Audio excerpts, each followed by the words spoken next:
desk. This is the most important announcement I make every time. If you've parked downstairs, speak to one of the Digit staff and you get a reduced rate of £6. You know, they'll swap you, it's probably cash only now, I don't know. The event will still be a bit different to our usual physical events. These things. You know, we've all got the lanyards, you know the lanyard system, red, stay away, orange, basically elbows, fist bumps, that kind of thing, and green, anything short of exchange of bodily fluids.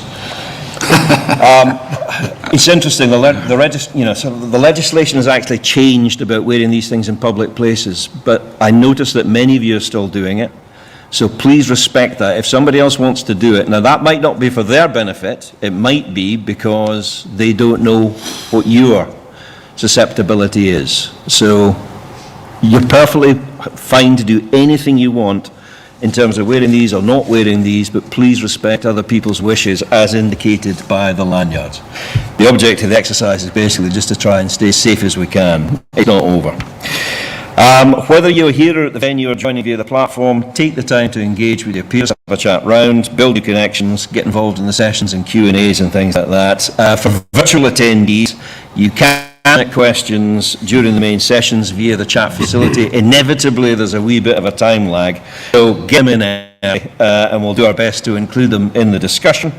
You can also meet solution providers from across the supply chain in the exhibition area upstairs or indeed online. There are a number of competitions and prizes on offer and a virtual leaderboard to reward online participation, and if you are tweeting anything from today's event, please use the hashtag #Scot-Secure. Virtual keynotes, as well as all live speakers on the programme today. Unfortunately, there's a couple of speakers that are unable to attend in person due to travel and ongoing disruptions. These include Leanne Potter, the cyber anthropologist, and Sonali Mahapatra, space applications lead for Craft Prospect. Both of them have very kindly given us a video presentation which will be available on demand via the conference virtual platform. Please take the time to watch at your convenience. It will be available afterwards. In every event, there's going to be a slight dip somewhere in proceedings. That moment is now. Please welcome to the stage the Digit boss, Ray Buck.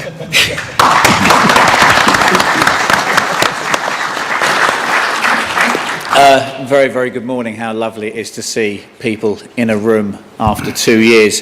Who is here in 2020? Excellent. Good to see you back.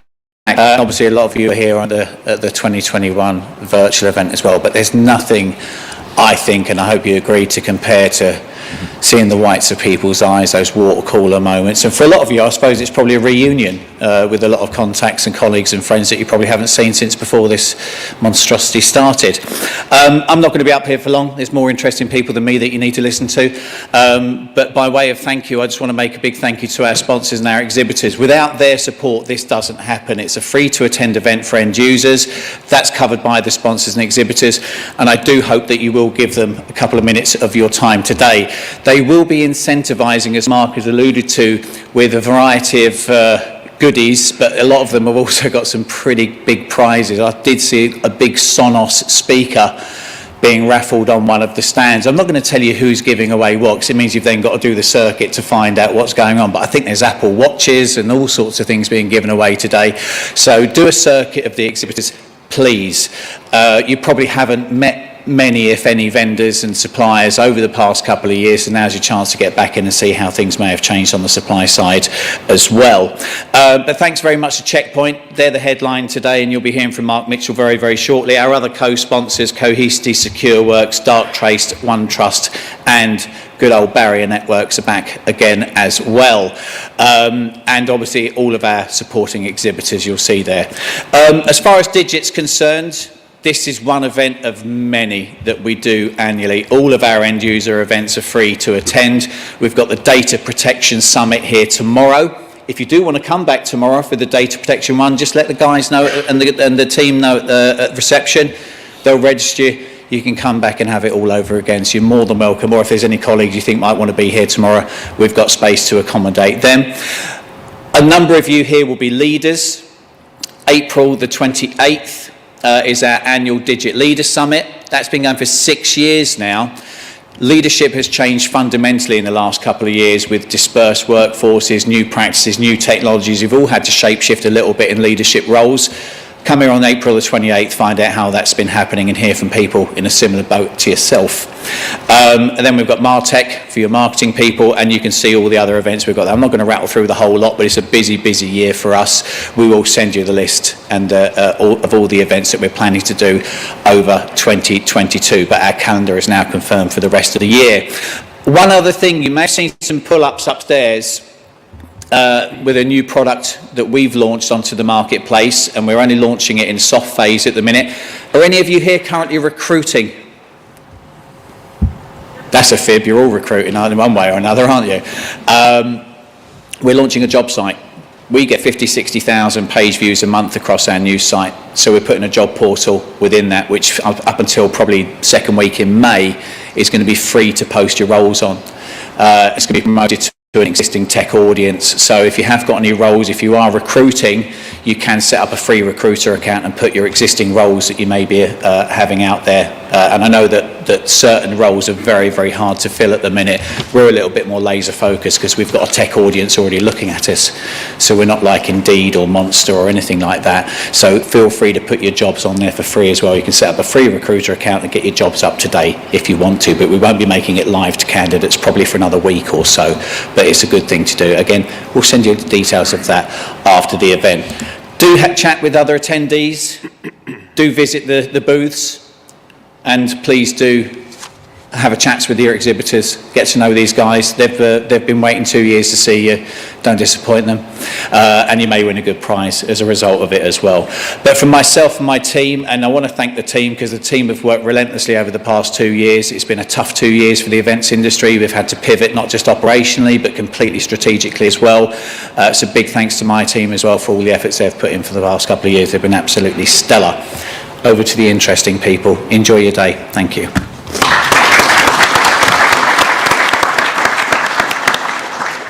Thanks very much, Ray. And now this opening session is going to examine what's driving the current cybersecurity threats, looking at the cybercrime economy. And obviously new technologies are coming in all the time, and as soon as they come in, they're being exploited. So there's a whole range of things that we're going to be looking at over the next hour and a half or so. Our first speaker, Dr. Michael McGuire, is Senior Lecturer of Criminology at the University of Surrey. Again, he's looking at the problems that are currently being caused by the cybercrime economy. So Michael, over to you. Thank you.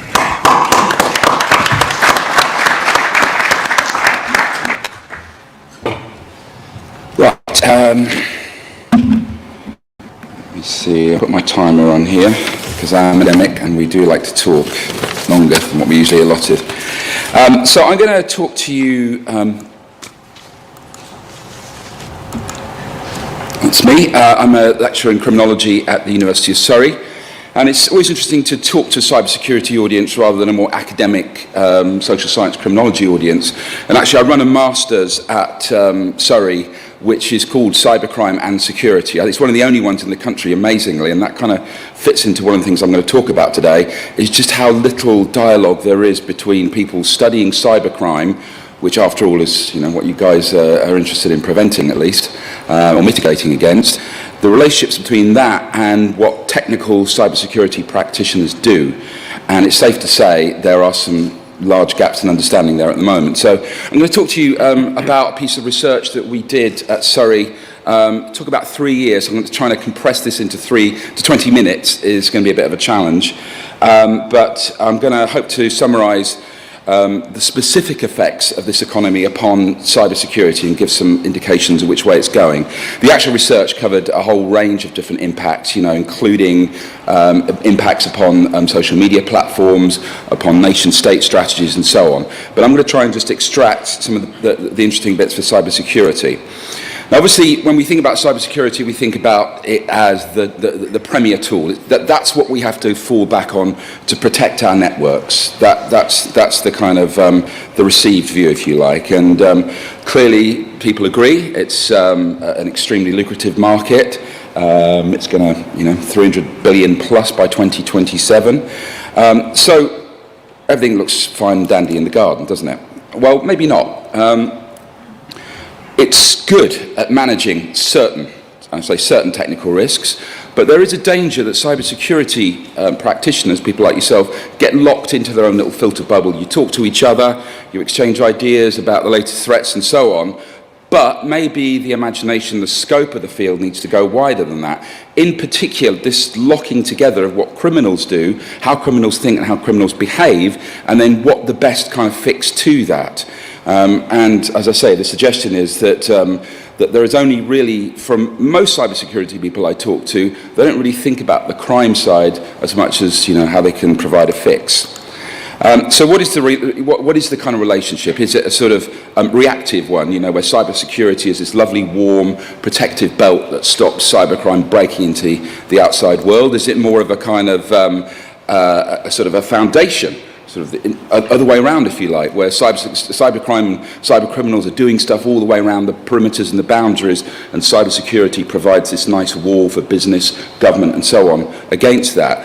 Or is it ultimately just plugging a few gaps here and there, and the dam is always about to break?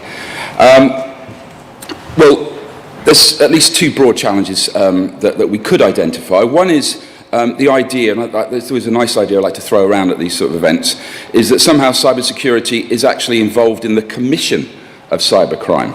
Cybersecurity, far from prevention, is actually enabling and creating network threats and sponsoring that. And then secondly, there's things that it's not doing, it's failing to do, engaging with certain ways which cybercrime has become organised. And that's really the commission thing, or the omission thing I'm going to talk about today. But just a quick note about commission.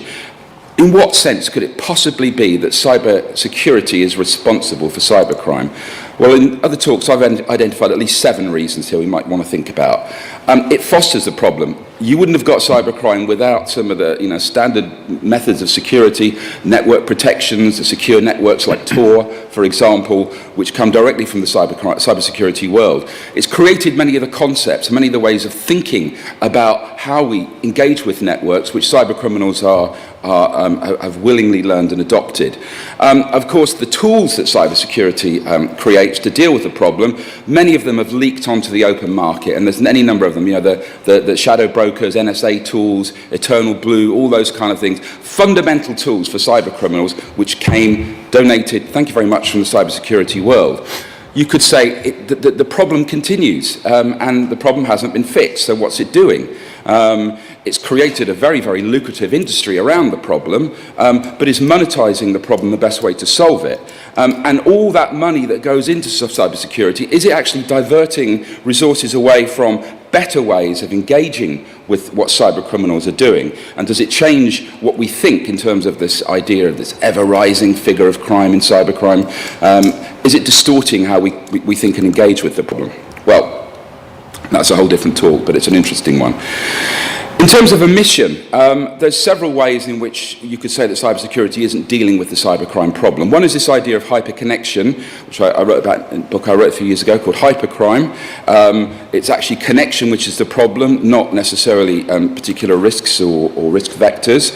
There's a world out there which I've called the invisible net, where cybercriminals are talking to each other, communicating with each other, which is actually outside the internet proper. So are we focusing our tools on the right kind of medium? And finally, what I'm going to talk about now, which is the cybercrime economy. Okay, so let's just unpick that a little bit. There was a big project, as I say, which we engaged in the University of Surrey, produced various reports looking at the nature of the economy, looking how it impacts upon social media, looking at how the dark net and the dark web, which many people think is the premier tool for cyber criminals, what role that plays. It was a big project, so we collected lots and lots of interview data. We're very lucky the City of London Police gave us access to a whole range of convicted cyber criminals, so we sat in the prisons and spoke to them about what they did, what they intended to do, how they thought about cybersecurity. We had a range of practitioners from around the world, and we also built up over a number of years some pretty good qualitative connections with vendors across the darknet. And you know, these people are difficult to access, difficult to talk to, but through a process of trust and so on, we managed to build up quite a good network there of people who are still talking to us about what they're doing. We looked across all of the patterns of activity, whether it's social media platforms, whether it's darknet platforms, and we did a lot of activity as well. We engaged perfectly legally, of course, in buying, pretending to buy tools and so on.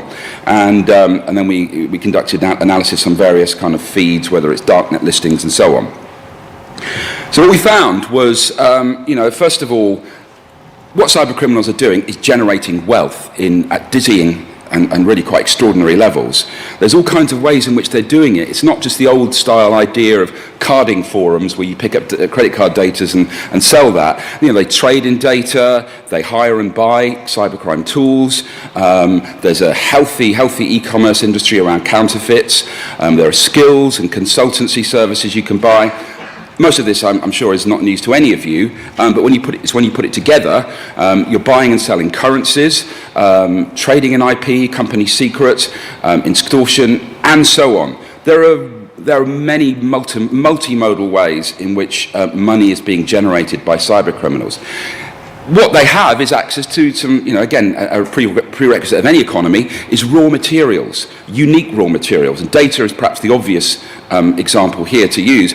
But data in this form, of course, is highly liquid, highly fluid. It can take on many forms, as any value currency should do. And the most successful forms of currency in history have always been the most fluid and adaptable. Whether it's company databases to loyalty points of airlines or likes on social media websites, these are all commodities that are bought and sold and generate income for cybercriminals. They've got their own currency, they've got their own payment systems, some of which, crosses over to the legitimate economic sphere, of course, and that's a big issue which I'll come back to. They've got specific platforms and marketplaces, and in fact, I'm writing a book at the moment which is based on this research called Platform Criminality and Post-Crime, and in it I'm suggesting that the model of the platform, one of the behemoth structures of the contemporary digital economy, is alive and well in the cybercrime economy. Cybercriminals have platforms now. This is a totally different form of crime from what there was when you'd go and rob a bank.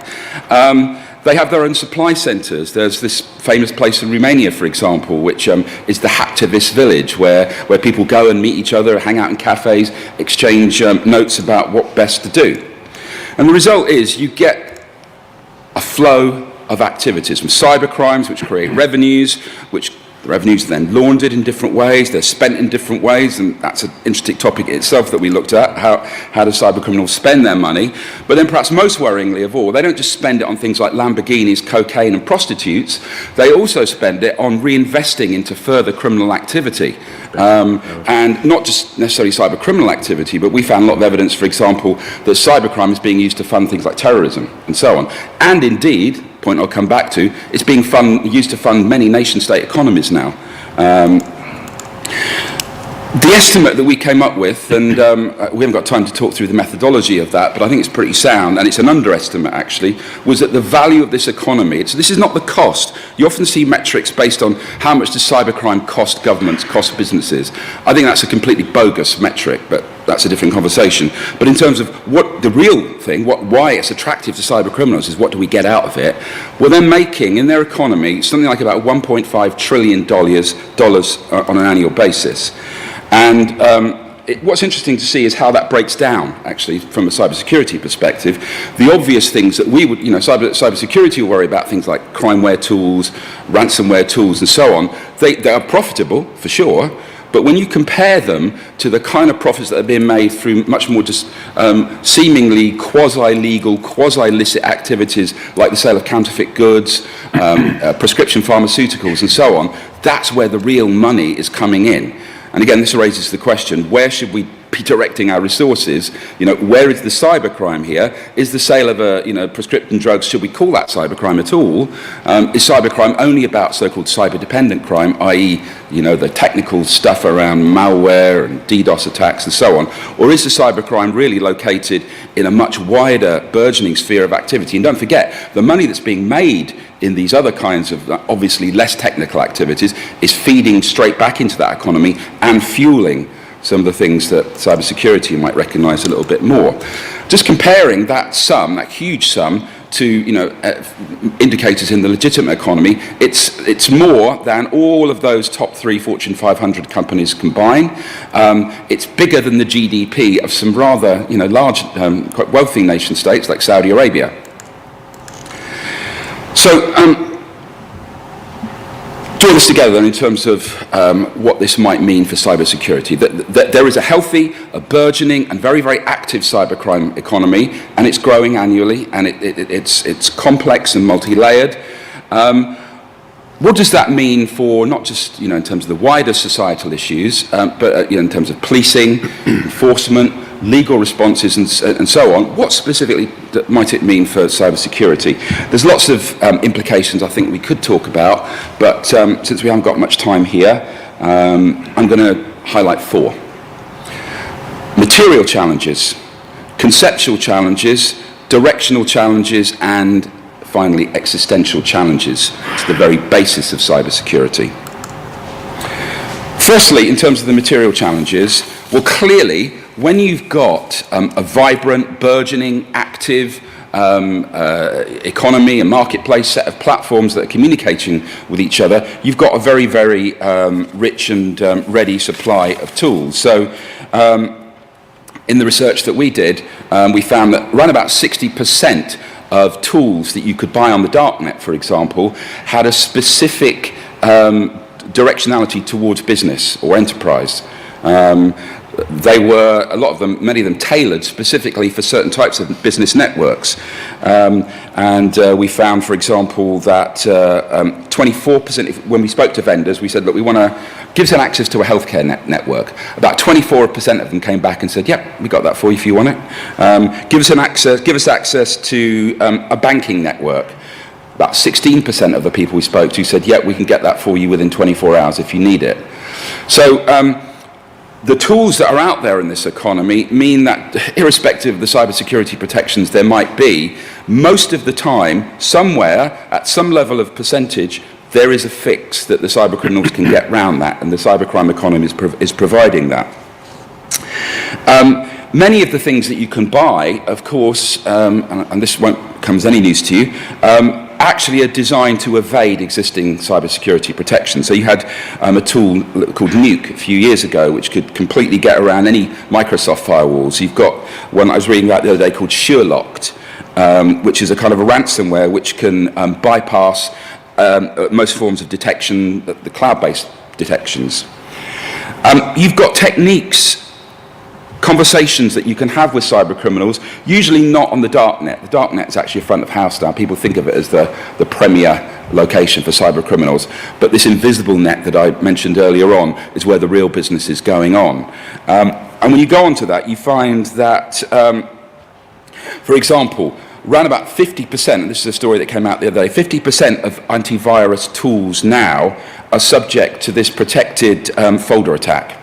And cybercriminals have spotted that and are using it as a way of completely evading antivirus protection in many cases.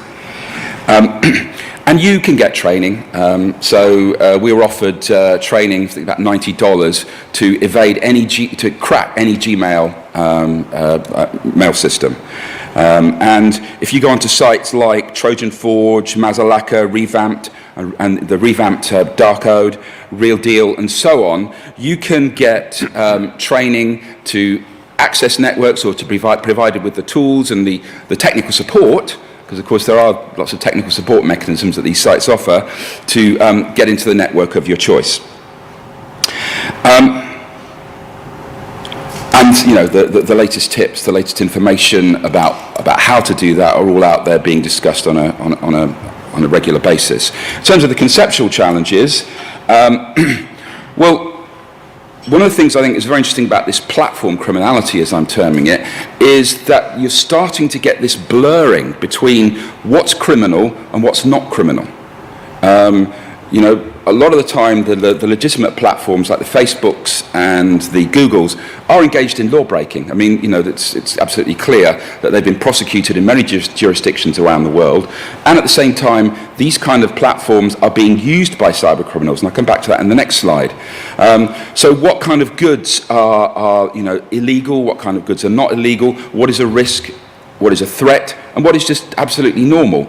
All of these kinds of things are being challenged. Unless we've got a clear conceptual framework of what we're dealing with, then the tools that we build, the responses that we generate, are not likely to be very effective.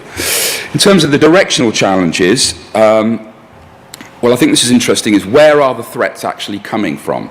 I mean, from cybersecurity's perspective, it's really only an issue once they hit the network, once it hits the kind of protections that have been built there. You know, what's out there in the hinterland isn't so much of a concern. Well, it should be, because depending on where you look, you will find different types of threats. So one very interesting thing we found from the research is you would think, as I suggested, the dark web, those kinds of foreign language forums and so on, is where the real cybercrime threats lie. In fact, if you look at something like social media platforms, a lot of cybercrime business is being conducted, a lot of the tools they're trading, a lot of the ways they're discussing to break cybersecurity is being discussed in plain sight on social media. We found that social media platforms contributed over $3 billion to the cybercrime economy in 2020. There was a 300% rise between 2017 and 2020 in the use of social media platforms to facilitate cybercrime. The FBI, that's an FBI stat, and social media is in the top four. Is four out of the top 5 companies or sources for the distribution of crypto mining software. So social media platforms, legitimate platforms, is a direction that perhaps we don't always think about in where to mitigate against risk, but actually the clear net is just as much of a problem as anything else. And if we think who we're trying to control here, is it the standard image, of the hooded kind of hacker in the basement, which is now a bit of a cliche. They still do exist, of course, but organised criminal gangs, organised cybercrime gangs are far more proficient at what they do.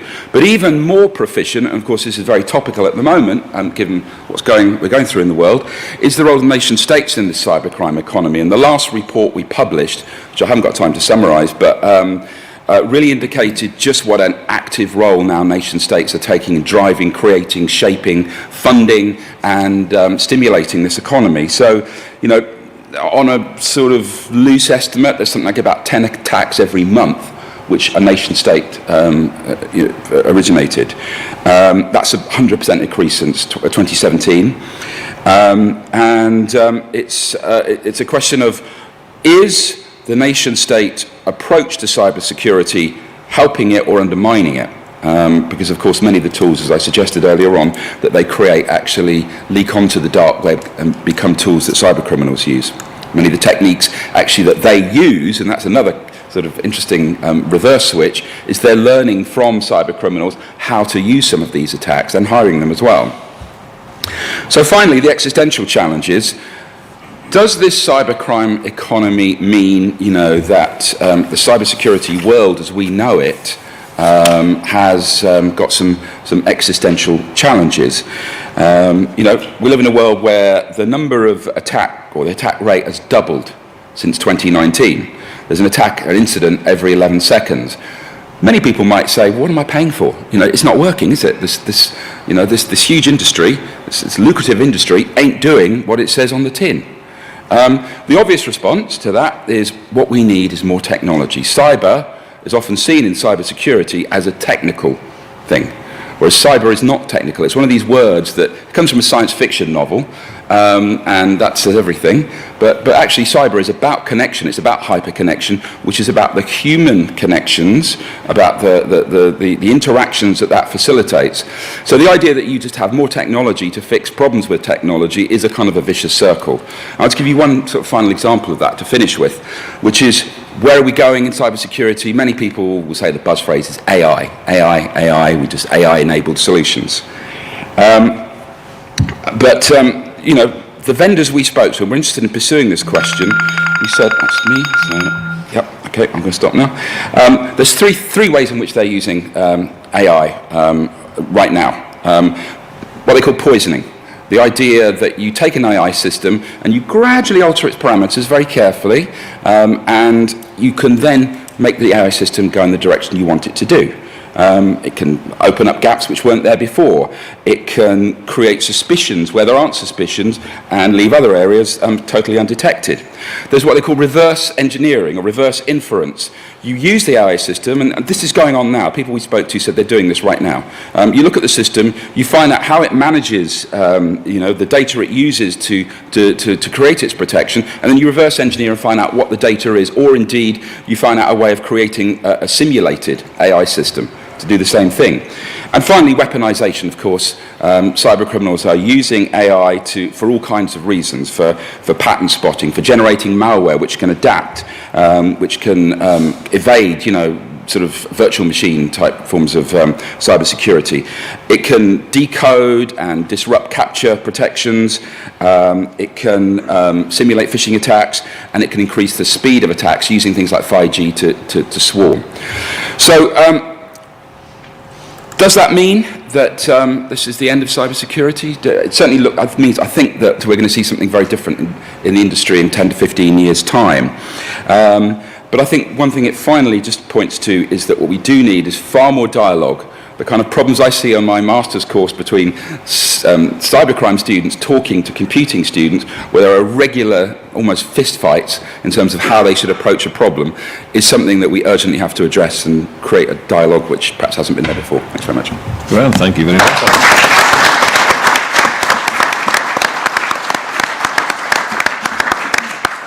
Dr. Michael McGuire, and thank you very much for that. I always, as speakers are presenting, scribble down questions just that occurred to me as they're going along and what have you, and I have at least half a dozen written down there. There was a lot in that.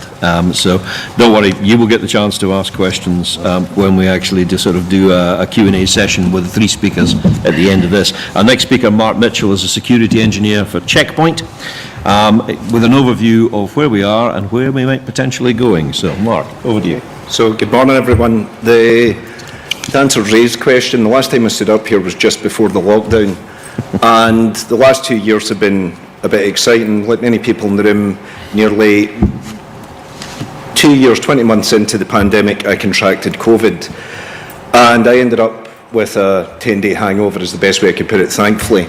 But during that period, I kind of went back to things from my youth. I lay on one sofa, my 11-year-old lay on another, and we were both very ill in the house. And we started to watch a variety of films, TV shows that had been important to me as a child. And I had to write this speech, so there is a direction here, don't worry. What I discovered was that certain comedy films which have now dated badly still make 11-year-olds laugh, but I think also that the 1960s in Dr. Strangelove, which we see up here, is still pertinent in the world we're in, unfortunately, maybe more so.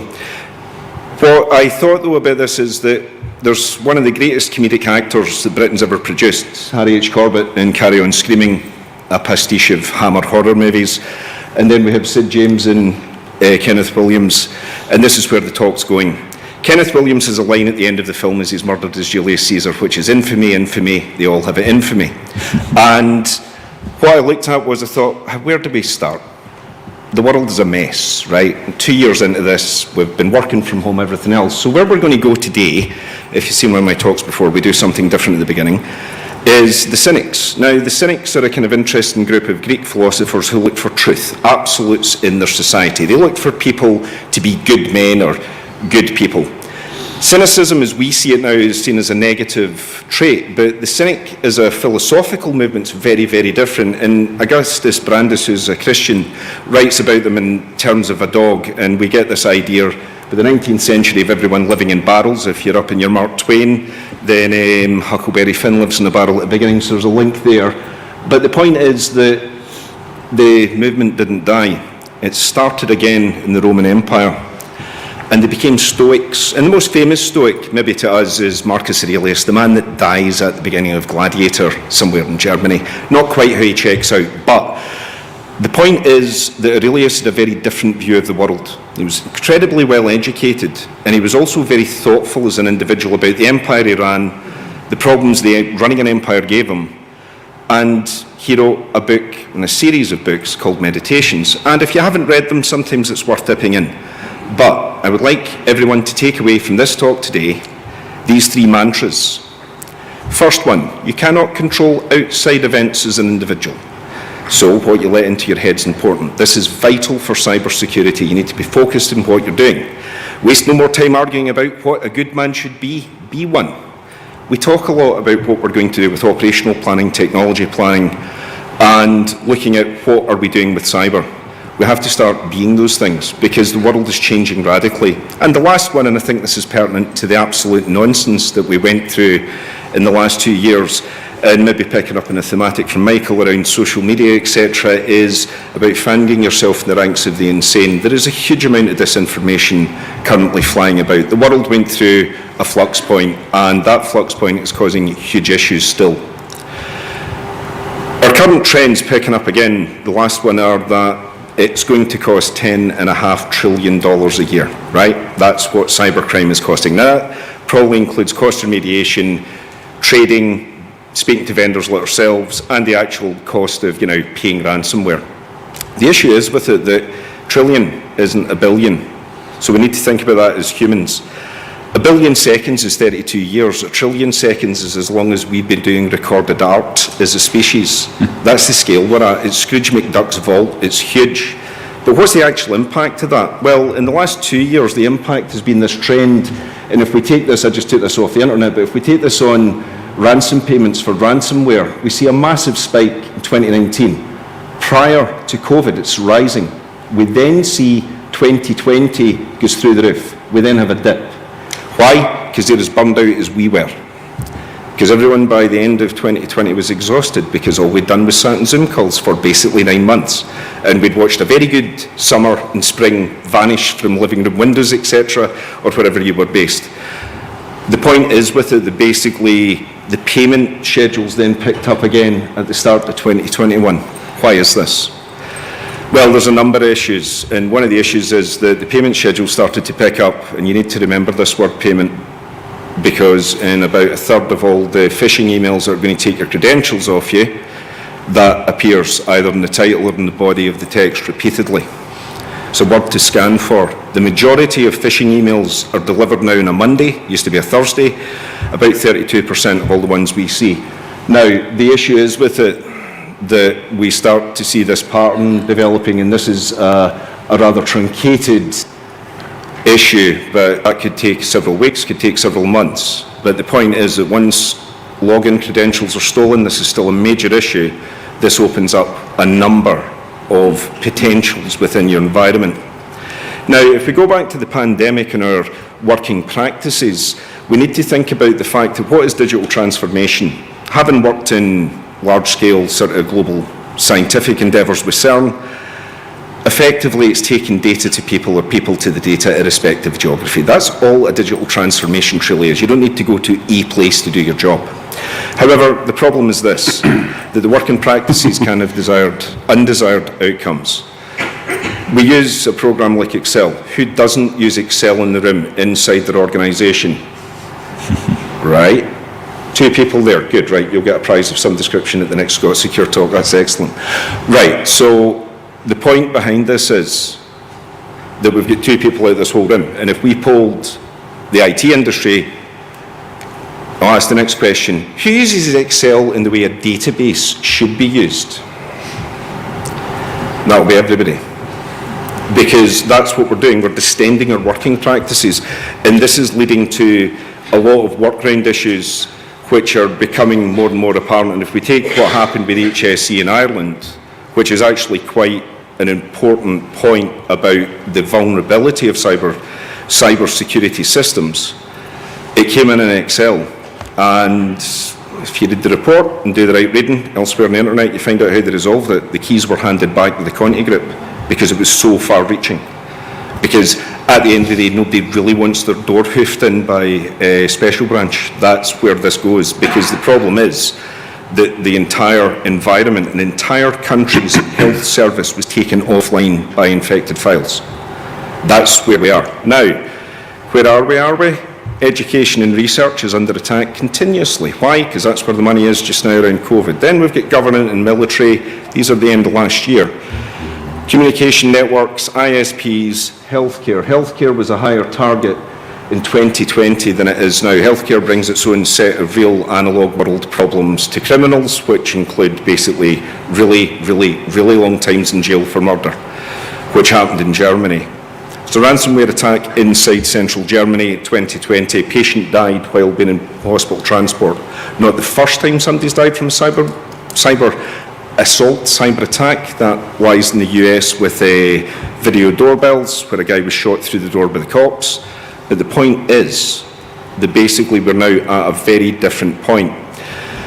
The main areas, and we'll get to what we're seeing in terms of trend towards the end of this, the main areas were that basically last year we had several large breaches, and obviously we've got to put forward SolarWinds because that's tip-top. That's probably the largest and most complex attack against a supply chain I've ever encountered. When we read the reports and get everything back, the complexity of what was done and the fact that it might not have ended is worrisome. The other side is that we then move out into a number of, there's colonial pipeline attack. These have picked up. These are infrastructure-based attacks. It's not about enterprise networks anymore. If we take the one that was most recent and one close to my heart, the people that make Disco Crisps, KP, had a ransomware attack that locked out an entire production network. Now, that put 45,000 people out of work effectively for nearly 2 weeks. This is where we're getting to now. This is where the trends are going. The reason behind this is that basically the operational technology environments, we'll go back to SolarWinds in a second, but the operational technology environments are poorly protected. They were never designed to be on the internet. They were never designed to be out there doing their thing. They were autonomous systems.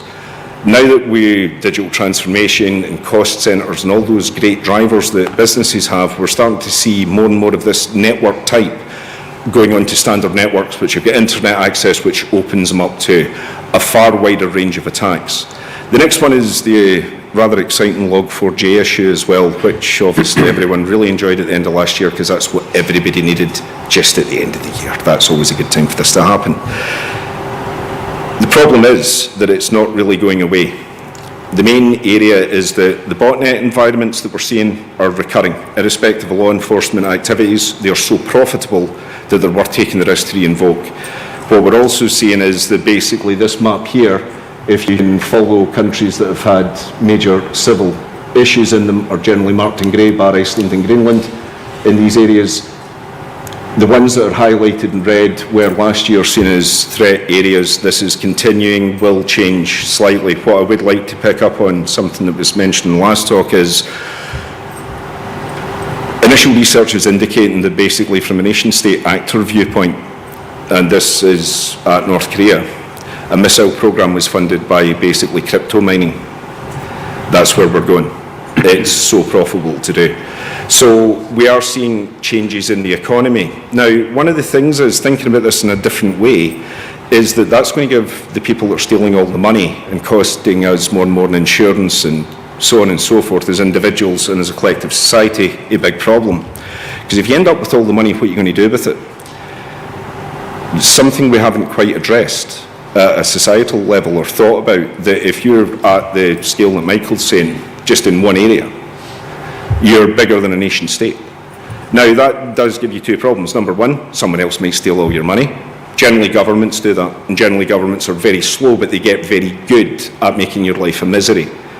That's how that works, because you can't move the money. If you do move the money, you're then taxed to infinity and put in jail. The other side with this is that basically there is a wider issue around, and I agree with what was in the last talk, around basically what are we doing collectively. And many of these talks that I've given in the past have said, speak to your peers. Speak to people that do things like you. Speak to people that things that don't do things like you. Find out how they're doing their security work, their incident response, their planning. Because where we are going to have to go is into this area here. At the end of 2021, we're seeing a rise in the botnet again. Info stealers and crypto miners. Now, even encrypted data has been stolen and stored. The argument is that somehow quantum cryptography, whenever that arrives, like anything with quantum at the front arrives, basically will take all this away and everyone will become even more rich by basically decrypting stuff. So we need to think about these problems. What we are seeing is a rise in this in ransomware. It's 8 to 10% consistently. Why? Because it's really difficult to do properly. because you need that comms network that was discussed in the last one. You need to have people that, when the networks we took down, had a help desk that you could phone and then would do a set of transactions. Now, we discovered this through basically remediation with a customer, that they actually had been in contact, they had a proper help desk. These are well thought through, well organised environments. When you're at that level, think of the chain of people that you need in that and the vulnerability that chain brings to any organisation. So one of those people decides, I don't want to go to jail, it could bring an entire environment down. What we'd look at is the stuff that was published by the guy inside Russia that put out the Conti network and how they spoke and how they talked and how they organised. That's really important. You need to know what's going on. The area is, though, this, right? So Doctor Strange, I like Doctor Strange as a film. Now, I like it because the world's very black and white, and Doctor Strange is a good guy and there's some baddies and they can do building bending stuff and it's pretty cool. But the point is, that's where we are. Everything's starting to get mashed up. We've got a pandemic that's still ongoing. We're getting restrictions eased, but we need to think about what we've done with our end users, what we've done during COVID to make sure they could keep working. Are they secure? What we also need to think about is around a number of other areas around how are we engaging with technology, is what we're doing, cloud-led services, whether it's an Azure, AWS, whatever it is that the right things to be doing? The working practices have to be readdressed because we're not going to go back to how we were 2 years ago. In terms of what next, in terms of cyber, is going to be crypto mining. So I would advise that everyone finds a legitimate crypto miner, puts it in a VM inside their organisation and looks at it and knows how it works, because most people don't. And most people don't monitor for it, and it's very low level. What you will see is a spike in CPU and a variety of things in boxes, but it'll be low level. Those are the things we need to look at. They're becoming more and more targeted. We're in a sanctions-led environment just now. That could be a reality very shortly for a lot of people, and they're low level in terms of network volume. Those things are things to look at. The other areas will be around probably arising ransomware.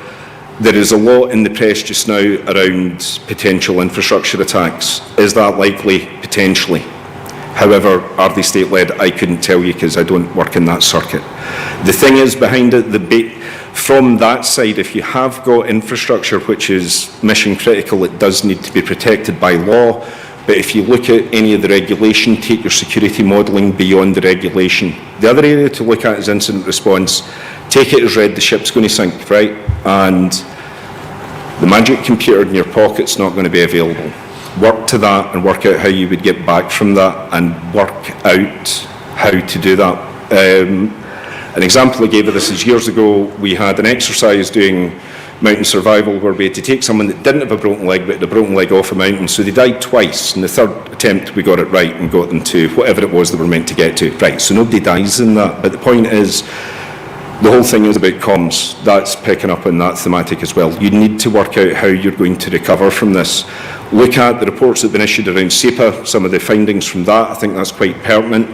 Look at the fact that basically, again, think around this, 3 people in your organisation that aren't related that all have the incident response and recovery plan as a hard copy, not in software, something that's printed out, because you may be in the point where none of the boxes work.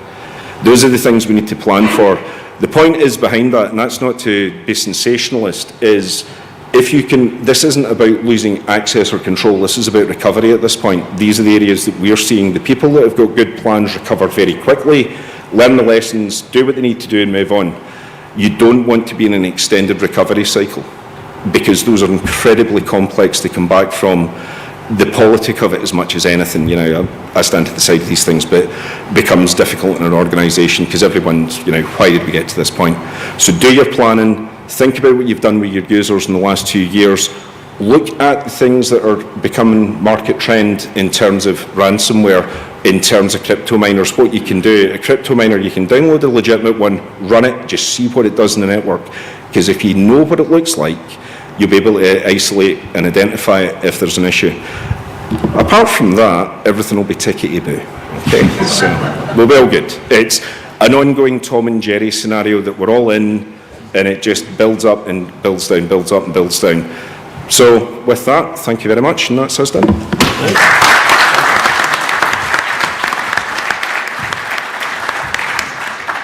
The one takeaway from that for me is don't find yourself in the ranks of the insane. I think it's probably too late, to be honest. Our third speaker is Greg van der Gaast, CISO for Scoutbee. Looking basically at how security, he reckons, should be more driven by business needs rather by an aversion to risk. So, Greg, over to you. Thank you.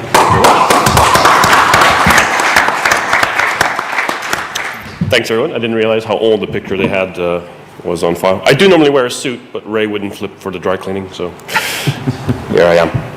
So my talk today is shifting from risk to business, because I think business is actually a better driver for security, and actually a better driver for more effective security. So I want to deep dive into that. Greg van der Gaast, naughty once upon a time. When I was 15 or 16 years old, my sister brought home the movie Hackers. If ever you've wondered what motivates hackers, it's Angelina Jolie. So I was highly motivated, and within a year I was being discussed by the United Nations Security Council for hacking a nuclear weapons facility, as you do. Since then, I've probably spent, my career is about 25 years now, probably the first 15 to 20 of that really in technical roles, everything from mostly architecture, consulting, brief stint in management, and I hated the way that we manage information security, and made quite a quick jump to leadership, which I really enjoy. I'm a strong critic of how we do information security, and I think a lot of this is actually reflected in Michael's presentation. I wrote a book called Rethinking InfoSec, which moans about the InfoSec industry a lot, and I have severe problems with cars. I own way too many of them, and everything's a car analogy, so I apologize in advance. I think we should be more business focused. I think everything we do should adapt itself to our business, so I have to give you a little bit of company background on Scoutbee. We are a SaaS-ish, because we have a lot of customization providers specializing in supplier discovery, scouting, and management. Now we're talking about a more manufacturing context. This is already the security dogma sticking in, where immediately we're thinking about supply chain and software and security. No. We help big companies like Audi, Unilever, Philips, Siemens, Bosch find their chemicals, their parts, manufacturing processes, all these things. We have massive customers, 10 to 100 plus billion market capitals, fast-moving consumer goods, automotive, aerospace, manufacturing. Airbus is one of them. In terms of data, PII, actually very little, because we're business to business. The really interesting one is we get a lot of intellectual property. We get the formulations of products. We get the designs of new cars, so that we can go out and find the suppliers for these companies. That's obviously extremely sensitive. The other one that's quite interesting is supply data, supply chain data, because it is public. There's nothing sensitive about it. It's the combination and the connections between that data that are so sensitive to our customers. That's a little bit about Scoutbee. Security versus business. It's always this one versus the other traditionally. Security gets in the way, slows things down, it incurs costs. No one wants to have dinner with us. I have one lady on the team, and she had a date recently, and he asked her what she did. She said she was in IT, and he just went, ugh. The only people I hate more than the IT people are the cyber people. The date didn't go well. A whole bunch of preachy techies, I'm sorry, we just are. And who actually cares about risk? It's so intangible, it's really hard to explain. And if I ask for £5 million to secure something, what's the business value? How do I demonstrate that? With these archaic formulas that never actually relate to the human and technical reality on the ground? It's very arbitrary. I ask myself, as a CISO, why is that? And what should a CISO actually do? So the first thing is, for me, it's the C. C level, you operate strategically with the overall business in mind. The overall business, not just security. I want the business as a whole to be successful. And it also means I should take care of all things related to information security, not just the technology, but visibility, culture, collaboration, anything that helps security. If I have a sales organization that is incentivized in a way where they promise the customer everything, and then go to my engineering team and say, we've got the client, great, by the way, we need these 150 new features by next month, that's going to cause quality issues. Those quality issues are going to cause security issues, so my sales process is now security concerned, and I need to address that. So it's not just the IT department. What we typically do, assurance against cyber risk, and as the other two gentlemen have already mentioned, we're not doing a very good job of it because we're spending an awful lot of money, more and more, and there's no decrease in what we're finding. There's no sign that this is actually effective. Because of that ineffectiveness, we've had a lot of third-party standards, ISO, NIST, all these things come up. But really, we're mostly using those as tick box exercises. They're rarely aligned to the actual business. At Scoutbee, for example, we have an entire security framework. It's completely bespoke. We've analyzed every single business process, what systems it impacts, how we should actually protect those. That's our framework. And then we map it to ISO, SOC 2, all these things. Other things that people in security never think about, marketing. You're doing all this security work. Surely there's a commercial value to it. Why aren't you talking about it? Why don't you make the fact that you are secure, your customer data is secure, that you're doing this properly, part of your brand, part of your value proposition, as a differentiator from your competitors? One of the big prerequisites for that is it has to actually be effective. You have to be able to demonstrate that you're actually doing it. And I don't know many organizations that can just walk in and like, show me your patch status, and they'll be like, oh yeah, sure. They're going to hide that document from me as best as they can. And the other thing is, I remember seeing a CISO's resume a couple of years ago. The very first thing on there was their ability to increase security spending. If it's my business, do I really want to spend more on security? Or do I want to spend as little as possible? I consider it like, this business is my business. I care about every part of the business. I just happen to be doing security today. That means I want departments to be efficient. I want synergies. I want people to talk to each other. And I don't want to waste money. So it's not about building this big silo fiefdom of security with all this money that no one actually understands what it's going for. I was at a conference, C-level conference a few years ago. The number one reason given as to why boards fund their cybersecurity organizations was, and I quote, to make them go away. That's how poor we are at communicating what we're actually doing with this money. So through leadership, it's about altruism, giving to the organization, investing in the relationships, the understanding, the organizational health, that's emotional safety, candid communication, not this technical, this obsession with security tech, like Michael said. I like to shift security as a quality function. And here come the car analogies, and I've done this one to death just about every talk. And this actually really resonated with, it'll resonate with what you said, Michael. Imagine you're standing on the street, and in front of you there's a car factory. And next to it there's this big parking lot where the finished cars go. And the cars go through this assembly line process. And eventually when the finished car gets pushed into the parking lot to be sold, except it gets pushed out of the building from the third floor. So the car's all mangled. And every 30 seconds there's another car crashing into the parking lot, and people put it aside and build a workshop around it and start figuring out what's wrong with it. What's the process to fix that? What's the order to take it apart? Which tools do we need to do that? Which parts do we need to order to replace? There's multiple defects. How do we prioritize? How do we work in such a way that we don't step on all over each other? What quality standards should we have? Let's get some auditors in to make sure that we're meeting those standards. Let's get some vendors in to sell us some better tools, and let's hire 10,000 people who can change radiators and body panels and all this stuff. And this is a fantastic commercial ecosystem, and it means we get paid handsomely. It's also freaking stupid. And ironically, it's not actually, well, here's the thing. We have this skills gap of people who can do this parking lot work. And I'm a big fan of hiring people from other industries, and we talk about like transferable skills. We talk about transferable skills, like these other things that these people have done in their lives, as kind of compensating for the lack of security skills. But I see it the other way around. Most security people lack the business, the engagement skills, the holistic vision to see these problems. And that's why if I pay a CISSP with 10 years experience, 80 grand a year, he's going to run into that parking lot, start changing bumpers and radiators and all this stuff. You get a 21-year-old kid or a former business owner or even a housewife. First question they're going to ask me is, I feel kind of stupid, but why are we lobbing cars from the third floor? And that insight, that getting out of that security tunnel vision is far more strategically valuable, not just to security, but in terms of business value as well. Now the reality is the cars aren't being lobbed from the third floor. Small defects are being introduced every step of the way in the assembly line, whether we're building infrastructure, networks, systems, applications.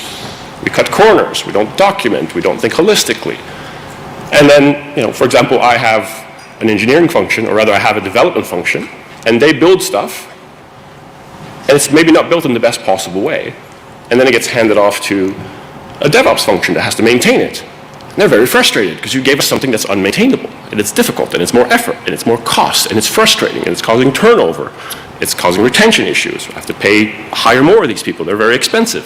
These are all business impacts because we're not doing things properly on the assembly line. And defects are not limited just to security defects. For every defect that you have that's a security issue, you might have 5 or 10 that's a usability issue, or an efficiency issue, like a stability issue, or even a speed issue. So these are all, by addressing things that way, you reduce the amount of attack surface that you have dramatically. But you also increase the efficiency for the business. You decrease the costs for the business. You increase the agility for the business. You increase morale of staff. These all have commercial benefits. Once you start doing these things, you're stuck priming commercial opportunities as well, because your product can now functionally outperform others because you put a quality focus instead of just a security focus. So some examples of adding commercial value. Keep security spending to a minimum. If I always choose traction over spending, I would rather have more traction with the engineers, the developers, DevOps, IT ops, have them do stuff properly, which is free and tends to lower long-term maintenance costs of infrastructure, of applications, whatever, then invest millions in detection and response technology that will never fix the actual source of the problem, and on a human level just burns people out. SOC analysts, salaries are skyrocketing because they're just burnt out all the time. Also driving value in other departments. Like, I want to help other departments work better. I want the devs to create infrastructure or applications that are easier to maintain, which means my DevOps people are happier, which means I need fewer of them. We have better visibility. It's better documented. If we need to pivot our application to do something, well, part of security for me is documenting, having the visibility, know how stuff works. That means it's less time for us, and building it elegantly, it's less time for us to pivot around. It gives us more business agility as well. Shortening sales cycles. You get, perfect example, I got this the other day. A security questionnaire. 6 months ago, it took us 3 weeks to answer a security questionnaire. I actually have someone on my team who's dedicated to contractuals. We had them compile all the questions we've ever been asked, compile them. Now we can answer a security questionnaire in 24 hours. Conversely, I got one the other day with the security requirements of a customer's security team. They want me to write them a report for every single CVE 4.0 vulnerability and up within 14 days, how we assess whether we're applicable or it's applicable to us and what we've done about it. There were 17,000 of those last year. You want me to send you 17,000 reports a year? It's someone in the security department, some silo basement, that came up with these crazy requirements to look good. But it's pointless. It's a waste of our time, it's a waste of their time. We're not doing it. We now have to fight. We're slowing down the deal. We could be saving your company $2 million a year. You've just delayed that saving by 3 weeks. You're costing us money. You're costing yourselves money. Completely out of tune with the business. And being able to instead, on those, the people who sent us that form don't understand what their business is doing with us. They don't understand why they're entering an agreement with us. And that disconnect is really, really costly to the business. And I think that's a real problem. It's one reason why people don't like security, because you're literally blocking stuff for no good reason. Because none of what you're actually asking us to do is even applicable. None of it would actually increase security or assurance in any way. The other thing is, I like the idea of creating, and I think we have to think about how we do things based on everywhere we go. And at Scoutbee, that was very different environment for me. We thought, well, what about creating security as an actual value proposition? And the analogy I give is classic car, pride and joy, take it to a garage. I don't trust anyone with it, but I have to take it in for a service every year, every couple of years. So I take it to this garage, they take it in the back, I get it back at the end of the day, get a bill, it says they change the oil, blah, blah, blah, blah, blah. Pretty similar to a security questionnaire. I have to kind of trust what they wrote on here. And that's all I know. But then the next time I take it to a different garage. And behind the reception, it's all glass. And I can see them pull my car in. And I can see it put it on a lift. And I can see them putting blankets around the engine bay so they don't scratch it. And I can see them taking care of it, working very carefully, very great attention to detail, pouring the fluids. I know they've done it. I know they've changed it. If I have any questions, I can walk right on in. They'll explain it to me as they're doing it because they've got nothing to hide. I can tell that they really care about the thing that I care about. So next time around, which garage am I going to go to? I'm going to go to the second one, even if it's 10% more expensive. And we've had some interesting stuff with tenders, for example, where companies come to us, security is not on the tender. That'll be once you win the deal, we'll send you some security Q&A. But we replied with everything we do with security, how we built it into every process. We have human factors, we do process engineering to avoid human error, we have all the technologies, all the monitoring, all the QA, everything built into place, and we're quite proud of it. So we sent them that as part of the tender response. And then what happens? They're like, you know what, we hadn't, including actual research that we'd done on their sector, their security risks, and why we felt it was important that we address and actually do these things for them. Well, they went to the other company that was vying for the tender, and they asked them, well, what do you guys do for security? They didn't have an answer. So they came back to us. So that is just one way of actually commercializing security as a non-security vendor. Look at you, Mark. And what about teams and org structure? This is a really interesting one to me because we always complain. I've heard this complaint so many times. We report to IT, we're stuck here, we can't affect the change, blah, blah, blah. And I've always told people, well, just walk up to your CEO and offer him a cup of coffee and have a conversation. But being business focused, trying to provide value and quality instead of just securing everything, it dramatically changes how your function should report. So I'm in a position now where I report to co-CEO. IT reports to me. We've completely flipped it around and it makes more sense. And one thing, I asked my boss why he hired me once. He's like, everyone I hire, this is the co-CEO, I don't care what job it is, what role it is, they must have business underneath. And the altruism and the cost savings and the efficiencies and even just helping people out, getting people to communicate better, random stuff is appreciated at that level. The other thing is the skill sets. We have this massive skill shortage, but of parking lot roles, going back to that analogy. The actual, if I can hire people trying to transition into this industry, which no one will touch, it's like they're lepers or something. Recruiters don't want them, hiring managers don't want them, but they have fantastic business skills, they have communication skills, they think critically, they're not indoctrinated, they're super high value, they're actually desperate for work. I don't have to pay huge salaries or premiums. And I started in September and I hired a team of 6 in a week. We didn't use recruiters, we didn't even use HR, I just did 2 posts on LinkedIn and had a team of 6 within a week. We've created this bubble that is not only inefficient and always reactive and never ending, but quite costly to the business as well. To me as a CISO, a big part of it is driving that productivity. That productivity comes from being more people-focused, more business-focused, but really being as proactive and engaging as far as possible instead of doing the old kind of hamster and wheel security function.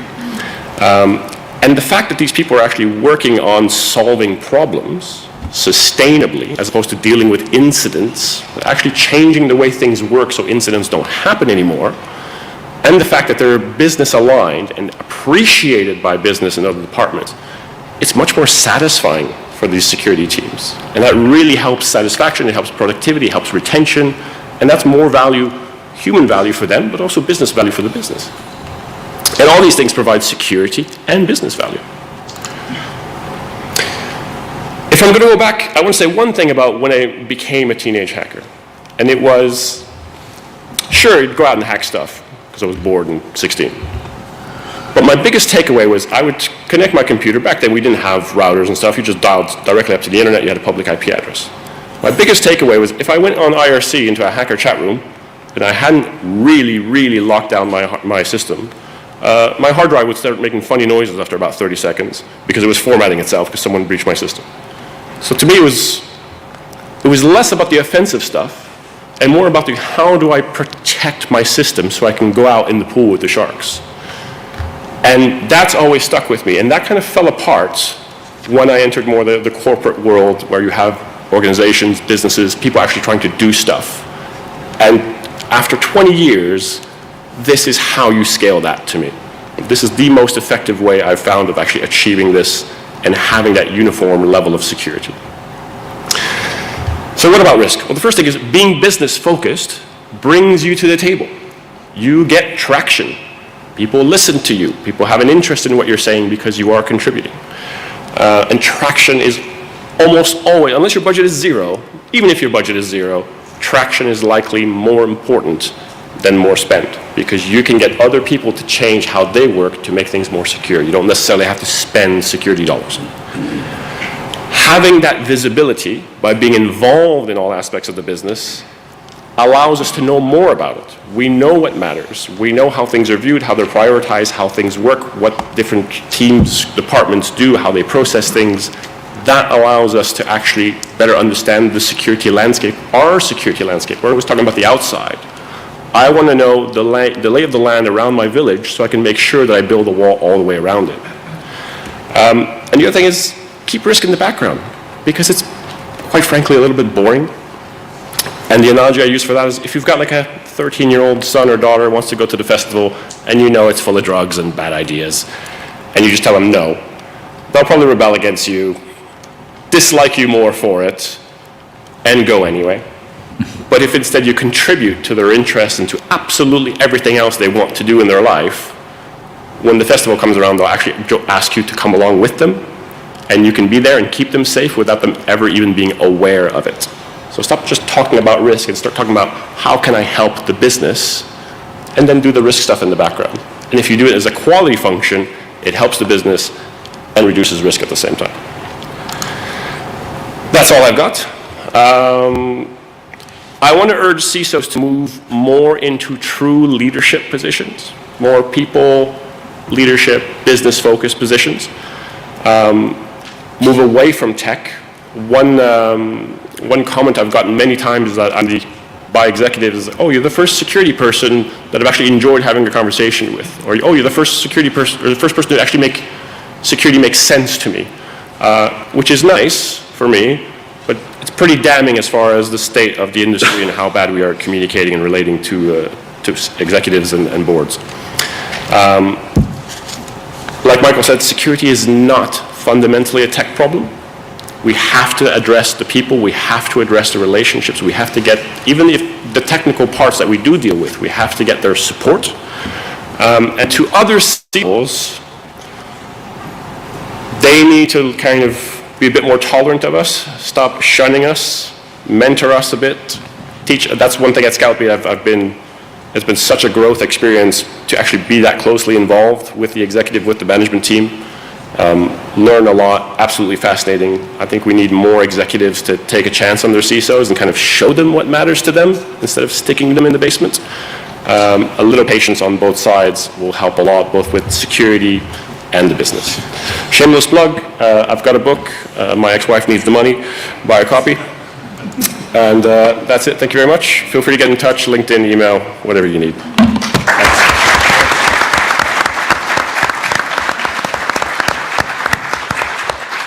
Another really interesting presentation. There's a chance now to ask questions of any of our first three speakers.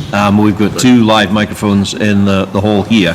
If you're joining us virtually, then, as we said, if you've got a question, get it into the team. There is a facility for actually doing that. They will try and get it to me, either by rushing down here with a bit of paper, or possibly texting me on my phone. Either way will work and what have you, and I will relay it to the three speakers.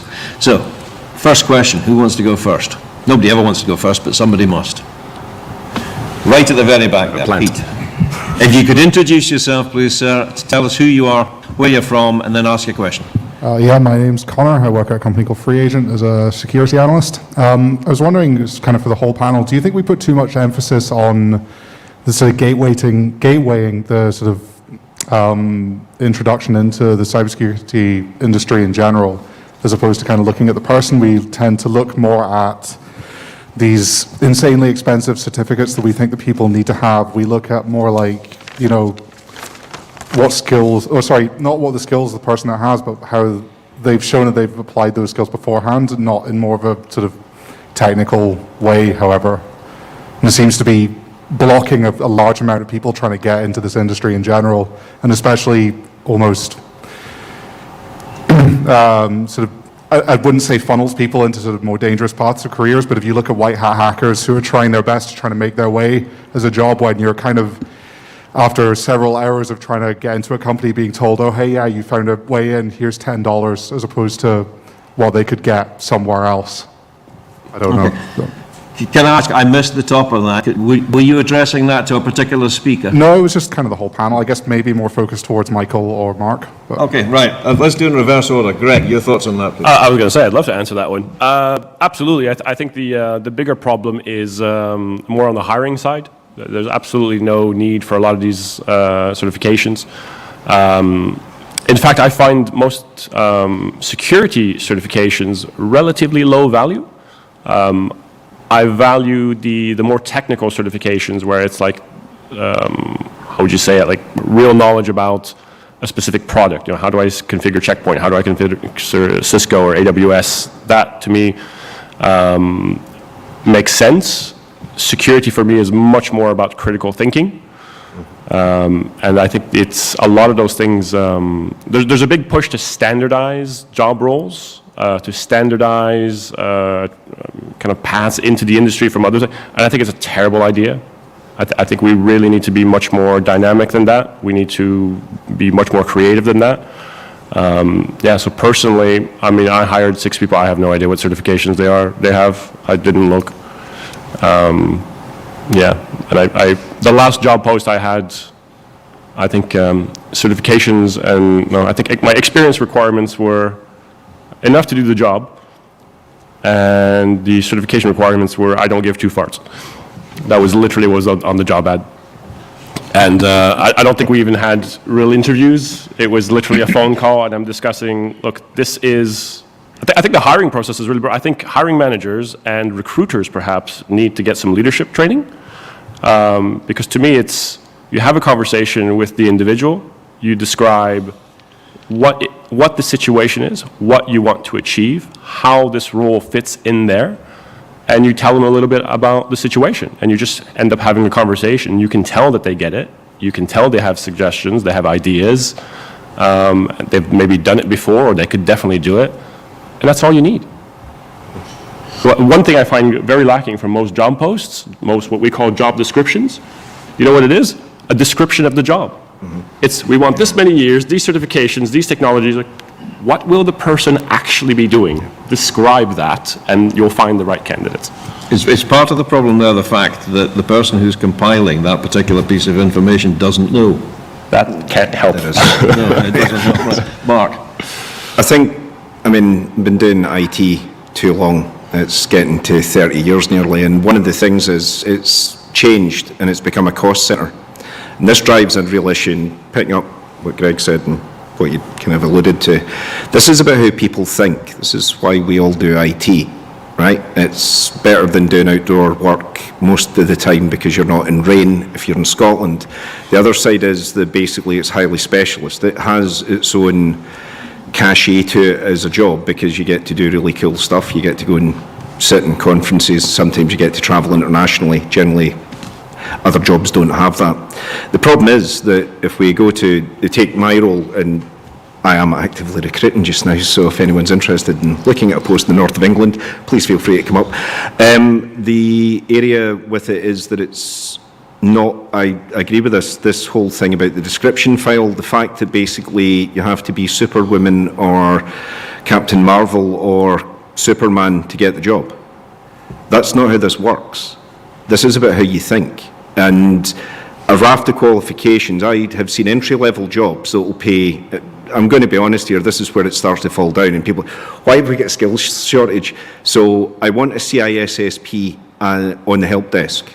Right, so if anyone sat through the training for that, I have. It's rather exciting because it will take you from the physicality of the building through to the ethereal of what your organisation does. So we'll put that person with all those skills on a help desk because that ticks the box because it's a recognised exam. And then what we'll do is we'll ignore it. this is the interesting part with security, and picking up on the thematic, is we are the harbingers of bad news, right? So the thing I would look for is somebody that's very good at telling stories and can explain something awful very well that everyone doesn't feel that basically they've just lost a leg. Because when you go into that room full of people that don't really understand their entire business, as they still don't, I'm going to be very controversial here, this is a Mark Mitchell, not a Checkpoint view, IT saved multiple organisations during COVID. Without it, they wouldn't have been able to function. That's the end of it. And that's the end of the argument about remote working, about whether we're a cost centre or not. We're not a cost centre. We are the core of their business. So my view is that basically there has to be a radical change in how businesses approach what they're doing with IT infrastructure. It leads to what Michael had said around why are there issues, because we bought some stuff and it does things. And we need people that are able to say, you bought some stuff, did things, but this is what you need to do next to make sure that we're secure. This is what we need to make sure we're productive, all those good things. That's my own personal view on it. I think that we're self-fulfilling a prophecy of skill shortage. There are multiple people who are massively capable that are not qualified in IT that could do this job and can be trained. And that's my take on it, is that we're limiting the access market because we want to tick a box. We want to tick a box in an Excel spreadsheet. You can see where this is going. I've got a thing about Excel. I'm really sorry. I don't like Excel. It's not against Microsoft. It's just a personal thing. Right. But this is my view on it, that we're limiting. And if we take from the academic side, trying to get graduates into this industry, because I'm of a vintage as a proportion of this room is. Now, that's a danger in this industry as well, that once the skill set goes, remember, the reason that the shipyards don't come back isn't that the kit isn't there, it's the people aren't there. It's a generational skill.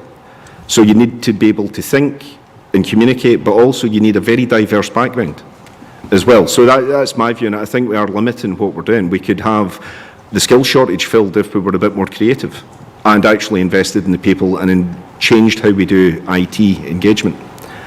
So, sorry, that's my that's my revolutionary answer. I am available for. No, but you mentioned academia. I was going to refer us to Michael too, because I wasn't being facetious when I said, very often there isn't a job description, on the job advert, because they don't understand. They haven't got Scooby-Doo what you people do. I mean, they genuinely haven't got a clue. So if you've got some sort of qualification, that gives them something to hang on to. They say, oh, well, they've got such and such, they may be able to do so and so.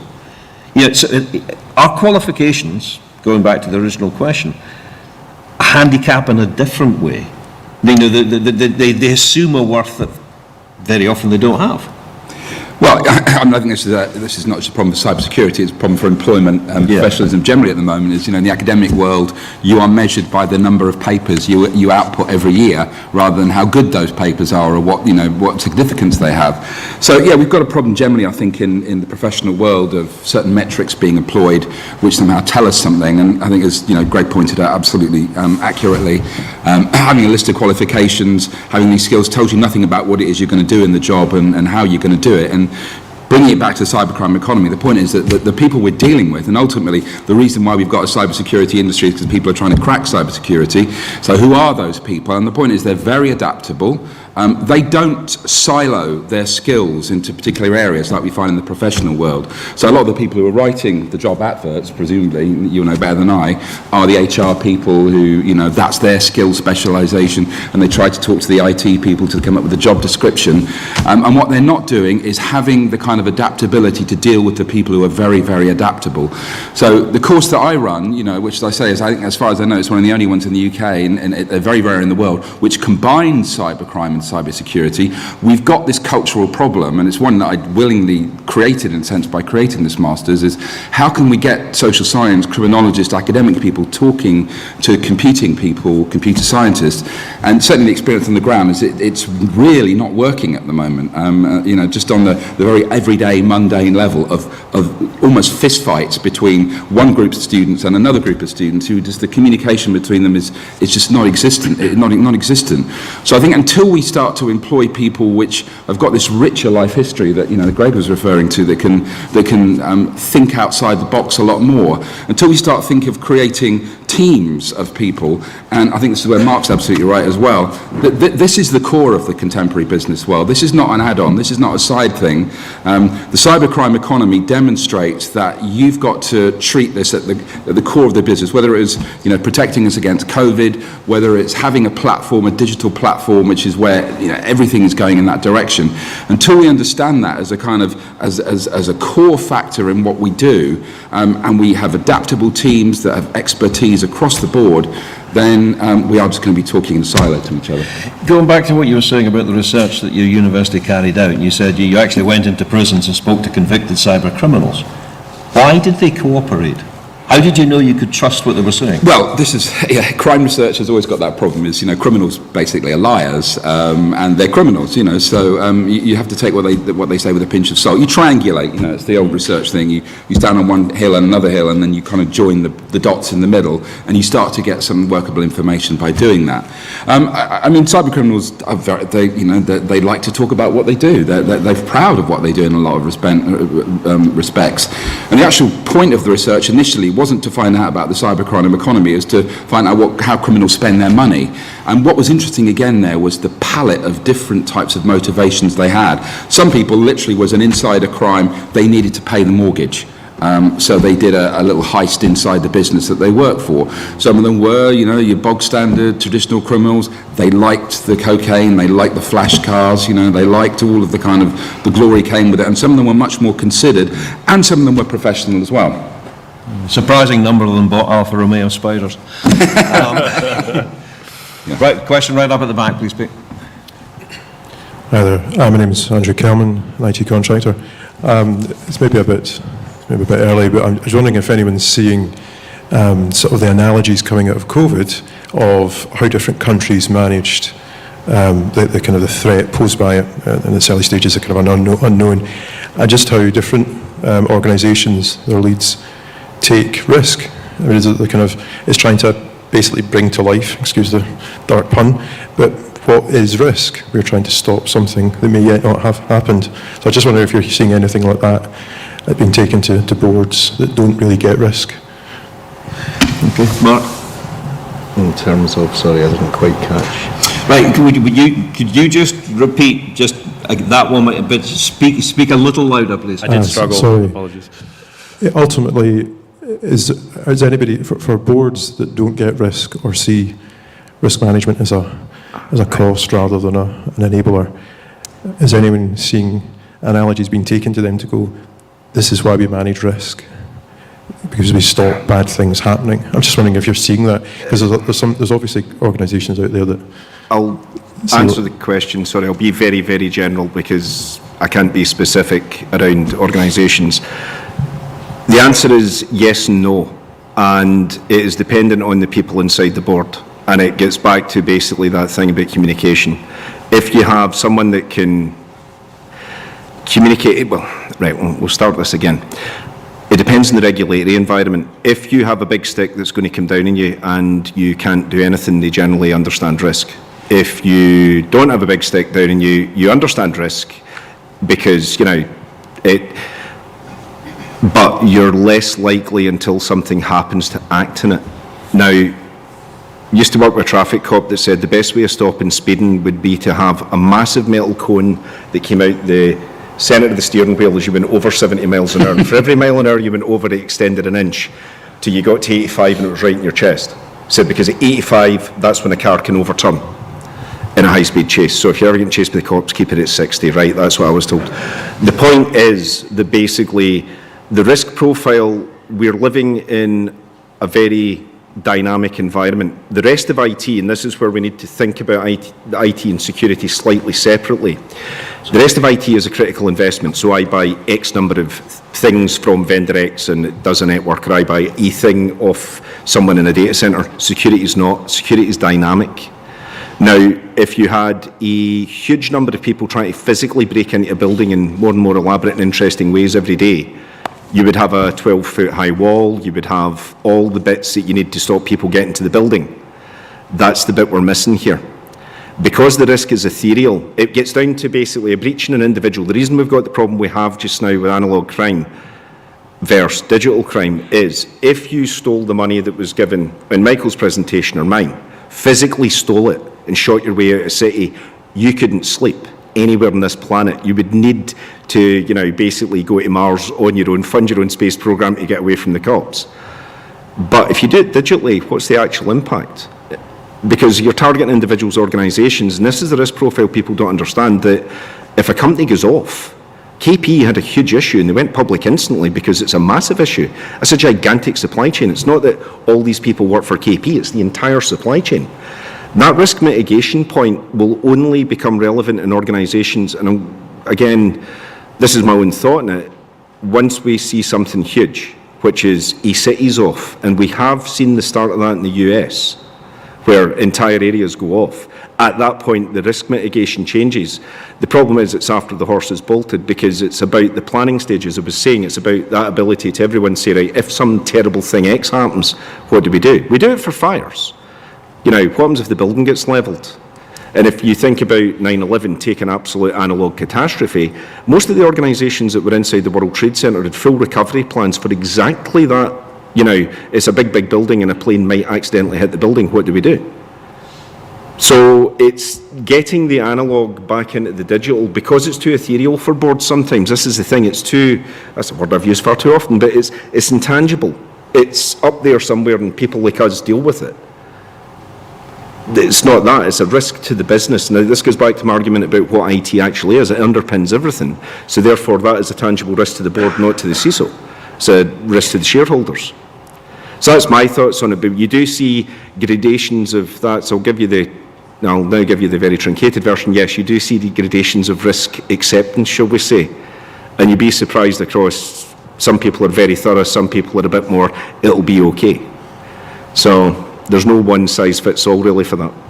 One of the things you said in your presentation, Greg, was that you were surprised that risk management was not featured more regularly in marketing. And as soon as you said that, I thought, yeah, that's fine, but I can imagine that people on the other side of that equation are thinking, yeah, but what if it fails? Then it becomes a negative message. And the other thing that I wondered is, if you were saying our company is rock steady Eddie, look the fantastic defences we've got, is that not likely to attract the bad guys who like a challenge? No, I think it's almost everything we see is low-lying fruit.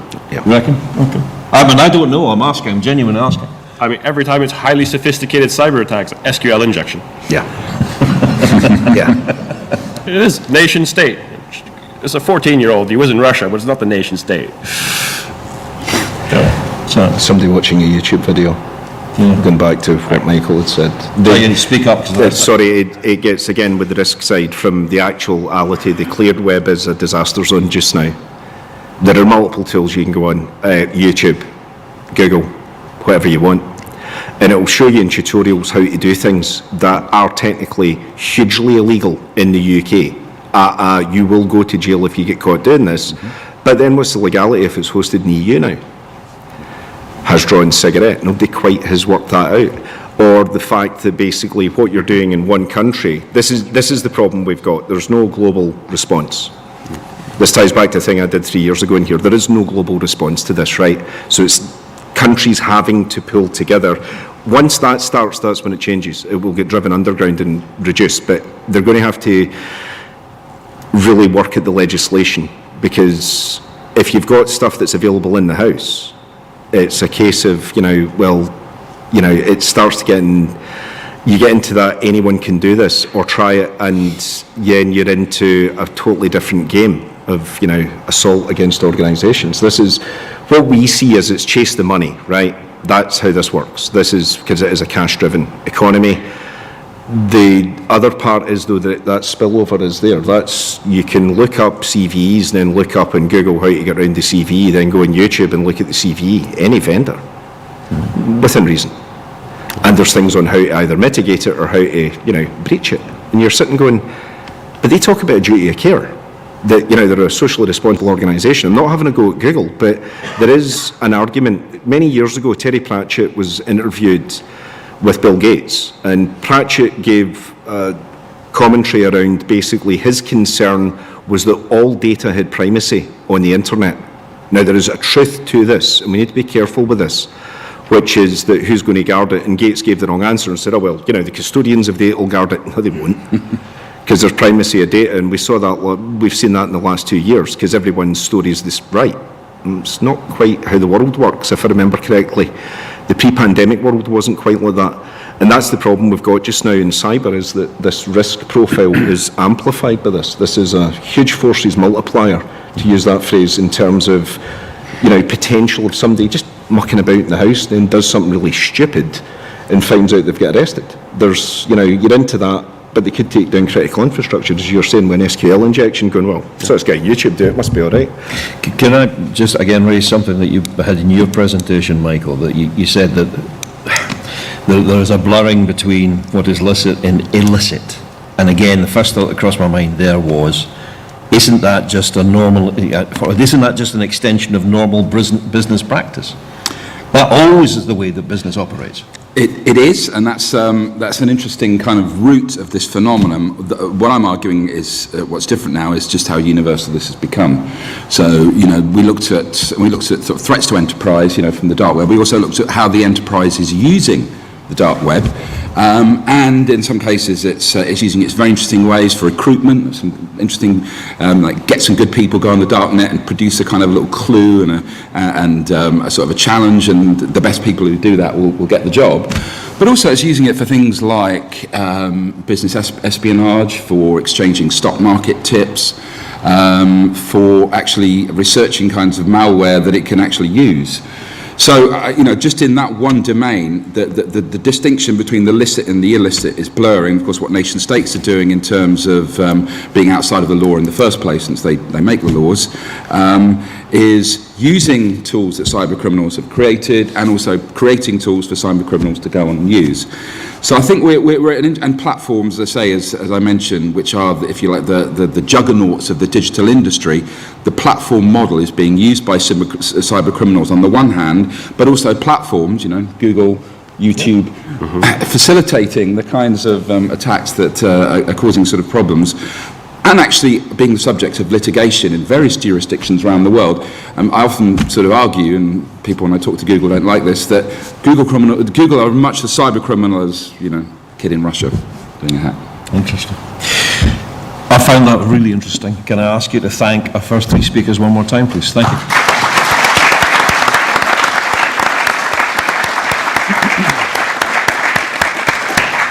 We're going to break for refreshments now up in the Stratosphere. Take the time to visit the exhibition stands, obviously. The next